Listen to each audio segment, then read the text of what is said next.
Tell Bakshi. Arnab, they live in a surreal atmosphere.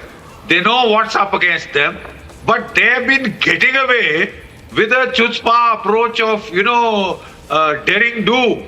We have nuclear weapons. That means you can't respond conventionally. Your navy is of no use to you. All the relative strength advantage that you have means nothing because we have nukes, and therefore that means we can merrily go on escalating in the sub-conventional domain. I think this bluff had to be called, and today it has been called in a very decisive manner. Reporters. Look, Arnab, we have 2 aircraft carrier battle groups. We have 18 conventional submarines, 3 nuclear-powered submarines, and then we have 13 destroyers, missile destroyers, 14 missile frigates. Apart from I'm not counting the corvettes and the other minesweepers and patrol boats and what have you. We outnumber them 3:1. But it is not just a quantitative advantage. It is the qualitative advantage given to us by our BrahMos cruise missiles. And then, we look at the status of equipment. What is the status of equipment? Like I told you the other day, they have 8 submarines, the Pakistanis, 5 Augusta class, 3 midgets. Yeah. Out of these 8, only 2 are functional. So what do you do when our carrier battle group, or perhaps 2 carrier battle groups, why not both the carrier battle groups, sail out towards Karachi port? Just stay out of range of their aircraft and then start pounding with the BrahMos cruise missiles. Every single destroyer, every single frigate has a panoply of these cruise missiles, right? And just the application of military power from the sea flank can be so unsettling because it is the indirect approach. Everything else that we do is the direct head-on frontal approach, which can be costly. This is the best approach because it is an indirect approach, right? I fail to see why Pakistan did not factor this in their calculations before they started trying to mess with us. Like I said, the second department where we have a great advantage is the air defense, right? We must pit our strengths against their weaknesses. Arnab, that is the key dictum in war. Pit your strengths against his weaknesses. Don't pit strength against strength, right? Don't bang your head against a wall, right? Go for where he is weak, apply your strengths there in a disproportionate manner. The results will be quite in geometric proportion, rather than arithmetical proportions, right?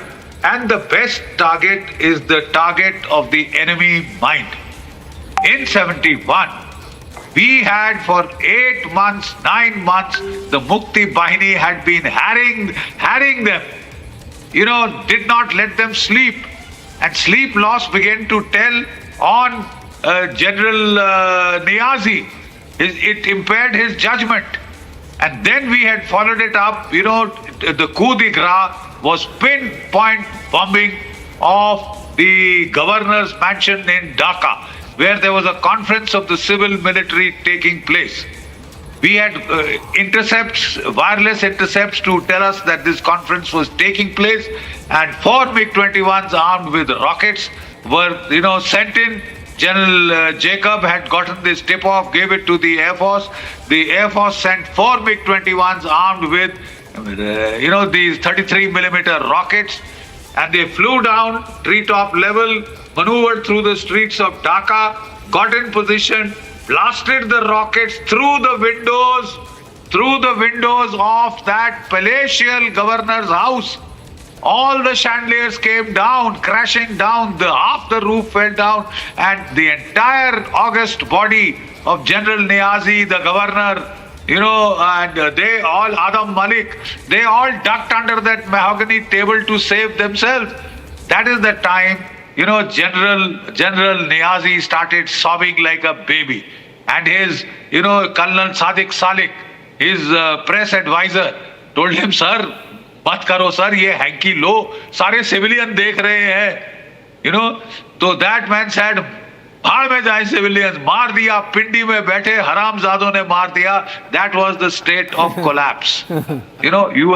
We've almost got this man to a state of collapse. I think he's a nervous wreck.